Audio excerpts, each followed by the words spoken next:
Kambag'al uyda janoza bo'lsa odam yo'q. Kirsiz Qur'on o'qigani qori yo'q. Boyligida so'ri to'lib ketadi.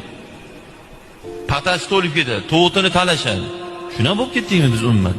Shuna rasvo bo'lib ketdikmi biz? Haqiqiy hurmat qilib assalomu alaykum aka desa, uni bir tiyinga olmaydi. Birortalik sal 3-4 so'm puli bor kelsa yugurib boradi. Uni bir tiyinga olmaydi. Xudo xor qilgani shu bo'ladi. Insonning g'ururi, sha'ni milliard dollarlardan afzal turadi, unutmaylik buni. O'g'il bolalik sha'nimiz bor. O'g'il bolalik g'ururimiz bor.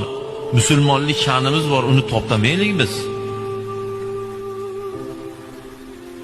O'sha haligi kibrga kibr sadaqa deb shuni aytadi. O'zini kibr qilib katta olyapsiz, siz ham katta oling. Kelayotganda teskari qarab oling, orqangizga qilib oling.